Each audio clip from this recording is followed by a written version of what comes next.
राम राम जी सभी भाइयों को। दद्दा की खरी खरी चैनल पे आपका स्वागत है। आज मेरे साथ आपके चिर परिचित पुराने चेहरे अवनीश पीएन शर्मा जी हैं। आज अंतर यह है कि पिछले जितने वीडियोस आपने देखे तो ये एंकर की भूमिका में होते थे और मैं स्पीकर होता था। आज उल्टा है, आज मैं एंकर हूं, ये स्पीकर है। आपका परिचय यह है कि आप प्रारब्ध नामक चैनल के मैनेजिंग एडिटर हैं, जिनके साथ मैंने आज तक इतनी सारी वीडियोस बनाई हैं। और इसके अलावा ये ICCR Indian council of cultural relations के सलाहकार हैं। He is a member representative, वो जो भी होता है, मैं थोड़ा सा एडवाइजर मेंबर जी। आप वो अपना परिचय कभी खुद देंगे।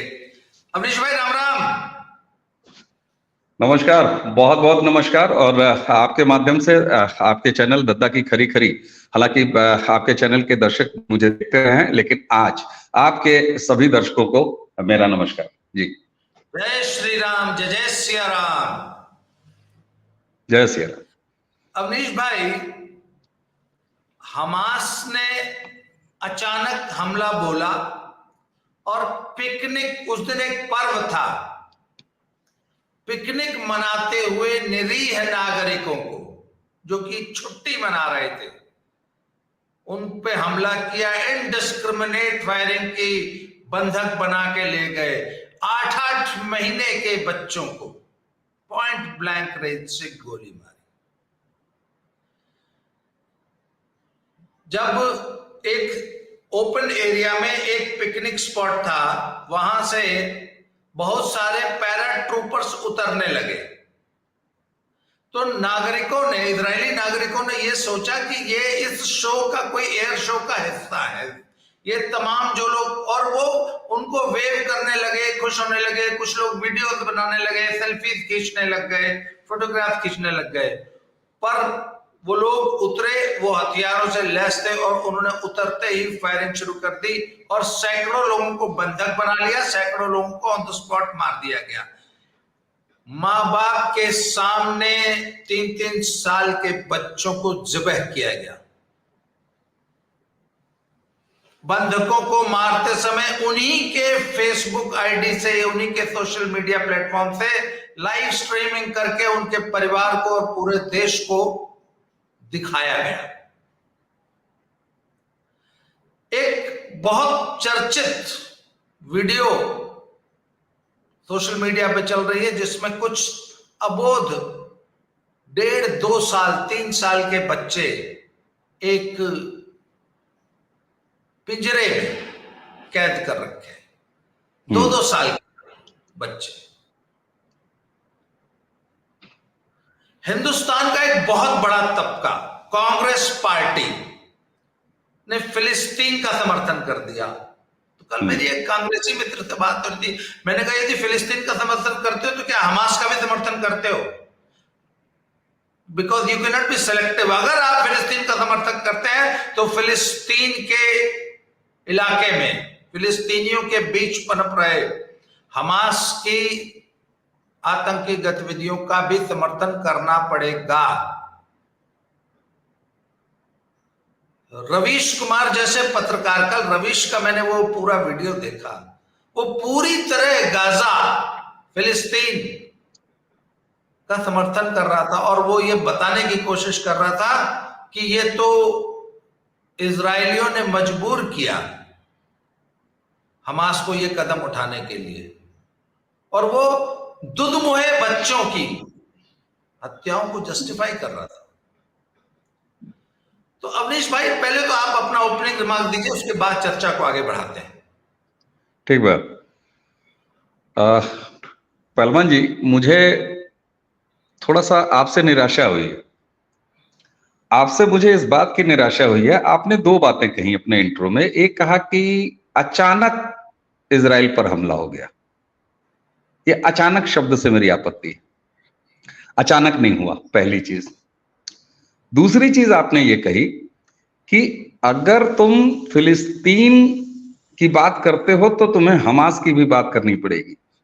मुझे आश्चर्य हुआ कि आप जैसा ज्ञानी और गुणी व्यक्ति कैसे वामपंथियों के इस नैरेटिव में फंस गया कि फिलिस्तीन अलग है और हमास अलग है। ये कौन सी बात हुई? बिल्कुल नहीं।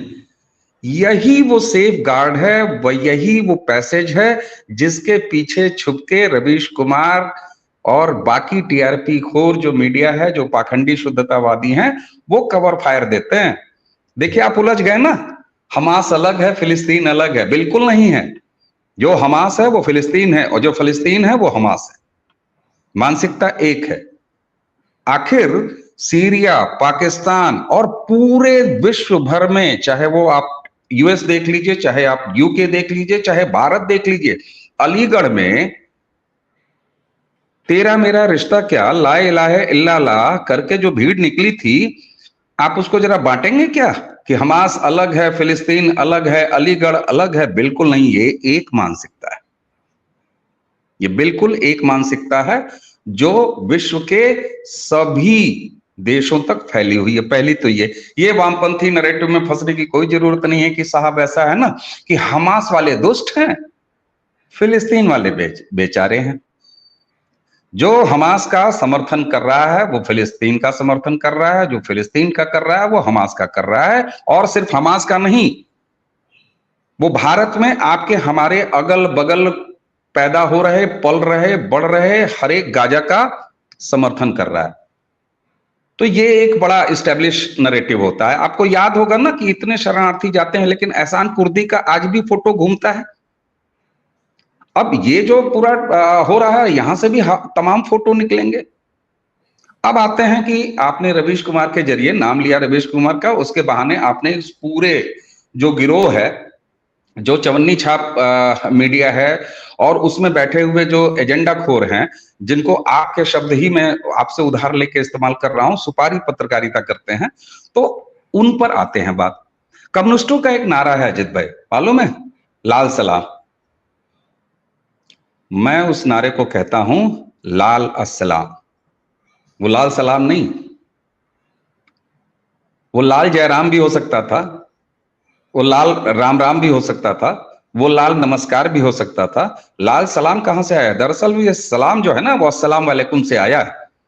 तो मैं उस नारे को कहता हूं लाल अस्सलाम। अब ये सारे वामपंथी या वामपंथियों के खोल में बैठे हुए सो कॉल्ड मीडिया कर्मी ये ऐसा बेहयाई से कर क्यों पाते हैं कि आज वो हमास के हमले का समर्थन कर रहे हैं, पूरी बेशर्मी से कर रहे हैं? कारण जानते हैं क्या? एक सिमिलरिटी है। लाल सलाम को लाल सलाम क्यों बोला जाना चाहिए? इसमें एक सिमिलरिटी है। सिमिलरिटी क्या है साहब? किताब। जितने भी दुनिया के अब्राहमिक रिलीजन हैं उनमें एक साम्यता है, और वामपंथ को भी मैं एक सेक्ट मानता हूं। लेफ्टिज्म को एक सेक्ट माना जाना चाहिए, और वो भी एक किताब से पैदा हुई है, लाल किताब से।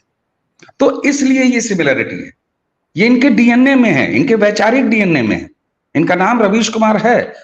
जरा आप सोचिए कि रशिया में मुझे कोई एक नाम दिखा दीजिए जो स्टालिन जिसका नाम हो। आज है कहीं नाम? भारत में है वो स्टालिन पुत्र जो सनातन को खत्म होने की बात करता है। तो इसलिए मैं कह रहा हूं कि इस नैरेटिव से बहुत सावधान रहने की जरूरत है कि अरे रे रे रे रे रे रे रे, हमास तो दूसरा है साहब, हमास दुष्ट है। ये अच्छा मुस्लिम बुरा मुस्लिम क्या होता है? ये अच्छा आतंकवाद बुरा आतंकवाद क्या होता है? आप जरा याद कीजिए इनके स्मार्ट नैरेटिव। ये कहते थे नहीं साहब, आतंकवाद बुरा है, बाकी सब अलग है, आतंकवाद से मजहब को हटा दो। अब यहां क्या कह रहे हैं साहब? फिलिस्तीन को हमास से हटा दो। हमास अलग है, फिलिस्तीन अलग है। अरे कैसे अलग है भाई? तुम सब एक हो। रवीश कुमार तुम भी उसी में शामिल हो, अभिसार शर्मा तुम भी उसी में शामिल हो, राणा आयोग तुम जैसे लोग उसी में शामिल हैं, अरफा खानम शेरवानी तुम भी उसी में शामिल हो। तुम भी हमास हो। भारत में, भारत की जमीन पर गाजा तुम्हारे मोहल्ले का नाम है, और तुम हमास के एक्टिव मेंबर हो। तुम कवर फायर दे रहे हो, भारत से दे रहे हो। जी। कल एक हमास के एक प्रवक्ता ने एक बयान जारी किया है कि इजराइल हमें मजबूर कर रहा है, अब हमें बंधकों को मारना पड़ेगा। और फिर वो बड़ा बेचारा विक्टिम प्ले कर रहा है। वो कहता है कि मजबूरन मारना पड़ेगा। तो इसका भी बड़ा समर्थन किया है रवीश कुमार ने और हमारे देश के तमाम फिलिस्तीन समर्थकों ने। और समर्थन भी बड़ी बेशर्मी से किया। एएमयू के एक वर्ग ने जुलूस निकाला है फिलिस्तीन हमास के समर्थन में। पर मेरा सवाल ना, मेरा कंसर्न कुछ दूसरा है। सारी दुनिया ने इजराइल के ऊपर हमले की तस्वीरें, वीडियोस देखी हैं। जब आप 3 साल के बच्चे को पिंजरे में बंद करते हैं और 8 महीने के बच्चे को पॉइंट ब्लैंक रेंज से शूट करते हैं, फैमिलीज को 80 साल की एक बुजुर्ग महिला का गला उसकी पोती के सामने रेत देते, मां बाप के सामने बच्चों को ज़िबह किया जा रहा है, 3 साल के बच्चे को उसका वीडियो बनाया जा रहा है। तो सर पूरी दुनिया आज के युग में उसको देख रही है। तो ऐसे में अगर इनके इस मजहब के मानने वालों के प्रति एक नेगेटिव इमेज, एक नेगेटिव धारणा, वो जिसे उस फोबिया का नाम दिया जाता है, मजहबोफोबिया, अगर पैदा होता है तो क्यों ना हो। आप ऐसी हरकतें कर रहे हैं, आप 8 महीने के बच्चे को मार रहे हैं, तो समाज आपसे, दुनिया आपसे नफरत क्यों न करे। और अगर नफरत पैदा अपने प्रति, स्वयं के प्रति आपने अर्जित की है ना, तो वो नफरत कंसोलिडेट होते होते होते होते एक दिन फूट पड़े, तो आप किसको दोष देंगे। आपको क्या लगता है कि ये समाज अपने लिए जानबूझकर नफरत, दुर्भावना अर्जित कर रहा है, खाते में जमा कर रहा है, एफडी कर रखा है? इसका क्या असर आप पूरी दुनिया पे देखेंगे? ठीक बात है, मैं आपकी बात पे आऊंगा। विजुअल्स का ठीक, अभी मैं आपकी इस बात पर आऊंगा, लेकिन इस पर जरा एक छोटी सी टिप्पणी कर दूं। एफडी नहीं कर रहा है, रेकरिंग खोले बैठा है। अब जरा उधर आते हैं। आपने कहा कि हमास के रिप्रेजेंटेटिव ने बड़ा विक्टिम कार्ड खेलते हुए कहा कि अब हमको बंधकों को मारना पड़ेगा। ठीक, मोसाद का भी एक बयान है, इजरायली फोर्स मोसाद ने यह कहा कि एक बार हमास, हम तुम्हें हमारे नागरिकों को मारने पर तो माफ कर सकते हैं, लेकिन तुम जो अपने फिलिस्तीनी बच्चों को हमसे मरवा रहे हो, हमारी गोलियों से मरवा रहे हो, हम इसके लिए तुम्हें माफ नहीं करेंगे। है इसका जवाब हमास वालों के पास, जो बैठ के विक्टिम कार्ड खेल रहा था। मोसाद कह रही है, वही मोसाद कह रही है जो मार रही, और वो इस तरह की बात कर रही है। तो साहब देखिए, ऐसा है कि युद्ध आजकल केवल बंदूक से नहीं लड़े जाते हैं। ये रवीश कुमार हमास की तरफ से बैठ के गोलियां चला रहा है। ये तमाम सारे लोग जिनके नाम हमने पिछली बार गिनाए आपको, वो तमाम गोलियां चला रहे हैं। एक पुराना वो वामपंथी चूरन है ना, कि जब तो मुकाबिल हो तो क्या, वो कलम उठा लो, अखबार निकालो, तो वो भी गोलियां होती हैं साहब। अब आते हैं, आप कह रहे हैं कि ये अपने लिए खरीद रहा है नफरत, ये सो कॉल्ड मजहब। साहब ये खरीद नहीं रहा है, इस मजहब की मूल फिलॉसफी यही है। आप, हम जिस जीवन में जी रहे हैं, पैदा होके आता है आदमी, पढ़ता है, लिखता है, भी बेटा होता है, फिर खुद बाप बनता है, और उसके बाद अपने परिवार को देखता है, समाज के बारे में जीता है, सब कुछ करता है ना, और उसके बाद मोक्ष की कामना करता है और फिर अगले जन्म की आस करता है। ये मजहब क्या फिलॉसफी है? इस जीवन को ये प्लेटफॉर्म मानता है, क्योंकि जाना है 72 एक्सप्रेस के पास, जहां पूरी की पूरी 72 एक बोगी इनके लिए रिजर्व है। तो साहब वो नफरत अपने लिए बटोर नहीं रहे हैं, वो अपना काम कर रहे हैं।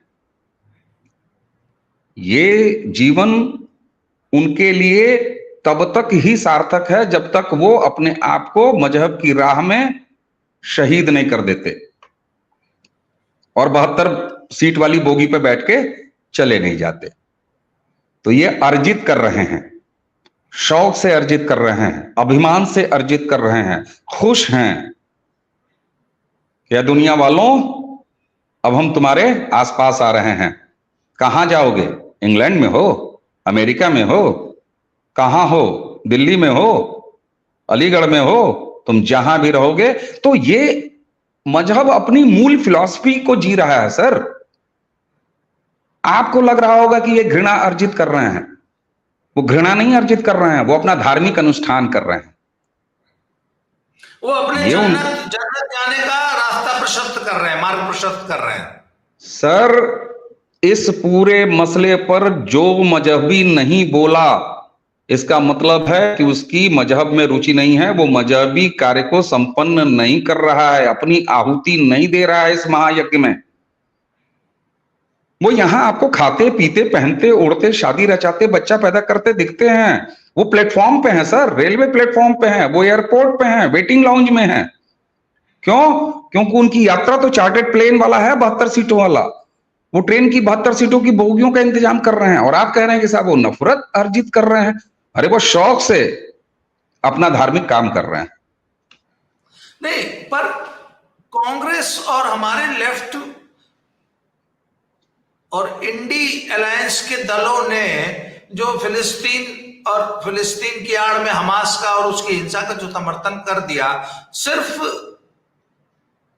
मुस्लिम वोट के चक्कर में किया कि इसके पीछे और भी कोई बड़ा डिजाइन है? सर, ये सिर्फ डिजाइन वोट के लिए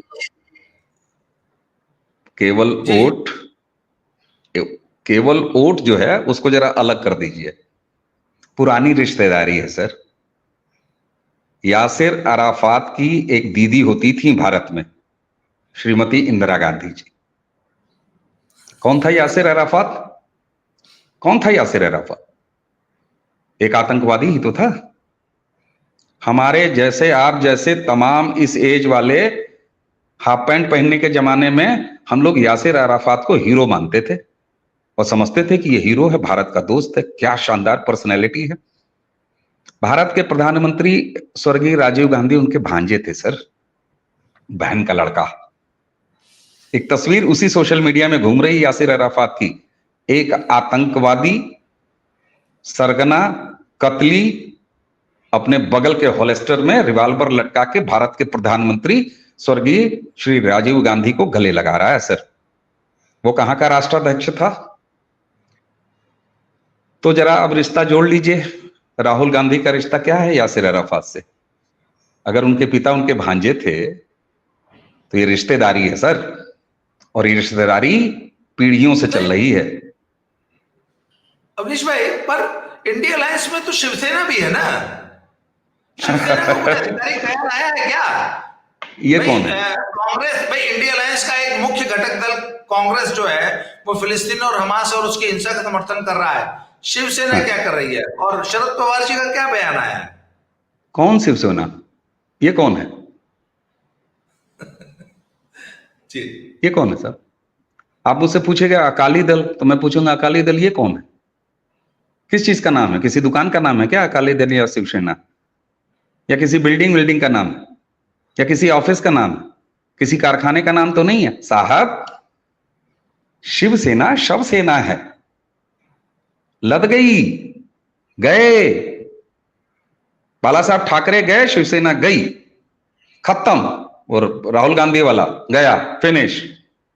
साहब ये रिश्तेदारी जो है ना, जब राहुल गांधी ने वीर सावरकर के खिलाफ एक गैर जिम्मेदाराना बयान दिया तो शिवसेना ने तुरंत विरोध किया था, प्रतिकार किया था। मुझे बड़ा आश्चर्य हो रहा है कि फिलिस्तीन हमास के समर्थन पे शिवसेना मुंह में दही जमाए क्यों बैठी? उन्होंने, जो सवाल मैं कर रहा हूं, उन्होंने क्यों नहीं किया?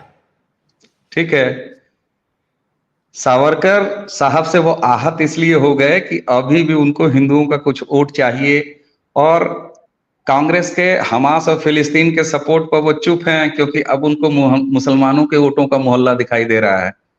अच्छा, और मतलब शिवसेना मुसलमानों के वोट की भी आशा में है? शिवसेना को लगता है कि मुसलमान उसको वोट देंगे? साहब ऐसा है, आपके भारतीय जनता पार्टी को जब मुसलमानों के वोट की आशा है तो ये राजनीति है साहब। शिवसेना को मुसलमानों को वोट क्यों नहीं चाहिए? हाँ, नहीं, भारतीय जनता पार्टी मुसलमानों का अपीजमेंट करके वोट नहीं लेती, उनका कुछ कल्याण करके उनकी कामना कर रही है कि भाई तुम वोट भी दे दो। वो अगर अब्दुल भाई नहीं मान रहा है, वो मजहबी है, वो नहीं देना चाह रहा है, तो वो सलमा भाभी को कह रही है कि तुम्हारा 3 तलाक से हमने मुक्ति करा दी, आओ सलमा भाभी दे दो हमको वोट।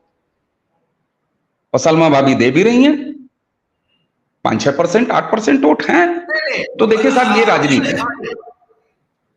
मेरे इसी में आपके सवाल को मैं आपके सवाल में एक पॉइंट ऐड कर देता हूं भाई। इंडी अलायंस की अगर मैं शिवसेना है, मुंबई की सीट शिवसेना जो है छोड़ दे, शिवसेना पा जाएगी, कांग्रेस नहीं लड़ेगी, तो मुंबई में जो मुसलमान है, जब उसके सामने 2 ही कैंडिडेट है, भाजपा और शिवसेना, कांग्रेस और एनसीपी नहीं है, तो मुसलमान किसको वोट देगा? अबू आजमी को या एमएम को वोट देगा या शिवसेना को देगा? और शिवसेना को लगता है कि नहीं, वो शायद हमें वोट न देके कुछ हिस्सा एमएम और अबू आजमी सपा को दे सकता है। तो इस लालच में तो कहीं शिवसेना चुप नहीं बैठी हुई। देखिए साहब, मुसलमान किसको वोट देगा, ये बंबई का सवाल आपने पूछा। मैं पूरे भारत का आपको सर्वेक्षण करके बता देता हूं कि मुसलमान किसको वोट देगा। मुसलमान उसको वोट देगा जो भाजपा के कैंडिडेट को हराएगा, एनडीए के कैंडिडेट को हराएगा। बड़ा क्लियर फंडा है और आज से नहीं है, फलसफा बिल्कुल लिखा हुआ है, साफ है, बड़ी क्लियर अंडरस्टैंडिंग होती है। मुसलमान हमेशा उसको वोट देगा जो भाजपा को हरा देगा। तो अगर कहीं एक सीट पर 10 कैंडिडेट हैं और 9 मुसलमान कैंडिडेट हैं, तो भी वो उस एक मुसलमान को वोट देगा जो भाजपा के सामने वाले कैंडिडेट को हराने की ताकत रखेगा। इसलिए इस बात से सर एक अंतिम प्रश्न, क्योंकि थोड़ा आज मेरे पास समय कम है और मुझे लाइट जाने का भी रिस्क है। आपको क्या लगता है कि ये इजराइल और फिलिस्तीन का युद्ध जो कि एस्केलेट होता हुआ दिख रहा है, क्या ये भारतीय चुनाव 2024 को भी प्रभावित कर सकता है? क्या कर रहा है, इसी बात से परेशान है। आपने कुछ ऐसे स्वनाम धन्यों से भी फिलिस्तीन की बुराई देखी होगी, हमास के हमले की निंदा देखी होगी। सोशल मीडिया पर लोग कह रहे हैं कि अरे अभिसार शर्मा को ज्ञान कहां से आ गया। कुछ अगर बेशर्मी कर रहे हैं तो ये इलेक्शन पर असर डाल रहा है सर। कारण क्या होता है, अगर आपके शहर में आंधी आ रही है, ओले पड़ रहे हैं, आपने मुझे फोन करके बताया अमनीश भाई मेरे शहर में आंधी और ओले आ रहे हैं, तो हम जानते हैं क्या करेंगे, सबसे पहले अपनी खिड़की से बाहर देखेंगे और कुछ नहीं तो ऊपर के कुछ खुले हुए दरवाजे बंद कर लेंगे, क्योंकि वहां आ रही है तो यहां भी आ रही होगी। ये संचेतना भारत के समाज में आ रही है और भारत ही नहीं बल्कि पूरा विश्व खुलेआम इस्लाम की यह बर्बरता देख रहा है। और 1.25 अरब की आबादी वाले हमारे देश की आंखें भी इतनी अब बंद नहीं है। 2014 से आंखें थोड़ी थोड़ी खुल रही हैं सर, कभी कभी बीच में पलक बंद हो जाती है। इसलिए निश्चित रूप से चुनाव पर असर पड़ेगा और इसी बात को लेके ये तमाम पॉलिटिकल पार्टियां जो भाजपा एनडीए के खिलाफ हैं वो परेशान हैं कि अरे यार ये बिना मौसम क्यों हो गया, हम तो बिल्कुल सही जा रहे थे। चुनाव पे बिल्कुल असर पड़ेगा सर और भाजपा एनडीए के लिए सकारात्मक असर पड़ेगा। अमरीश भाई closing remark. Sir closing remark सिर्फ इतना है कि अभी तो मोहब्बत की शुरुआत है, कोई क्लोजिंग नहीं सर। हमारी ये चर्चा भले यहां समाप्त हो रही हो, लेकिन इस्लाम की वैश्विक बर्बरता हर एक दरवाजे के बाहर खड़ी है, हर एक जंगले के बाहर खड़ी है, हर एक शहर में खड़ी है, हर एक गांव में खड़ी है, हर एक कस्बे मोहल्ले में खड़ी है। इस बात को समझने की शुरुआत है। यह क्लोजिंग रिमार्क है सर। तो ये थे अमनीश जी, प्रारब्ध चैनल के मैनेजिंग एडिटर। प्रारब्ध चैनल को सब्सक्राइब कीजिए और आपको जैसा कि पता है कि कुछ विशेष कारणों से मुझे एक नया चैनल बनाना पड़ा है, बाबा की खरी खोटी। उस पर भी बड़ा मजेदार नए किस्म का नए फॉर्मेट में कंटेंट आ रहा है। उस चैनल को भी फॉलो कीजिए, सब्सक्राइब कीजिए, शेयर कीजिए। आज के लिए इस वीडियो में इतना ही, अगले वीडियो में फिर से मिलते हैं। Thank you very much Amnish भाई, बहुत बहुत धन्यवाद। थैंक यू, नमस्कार।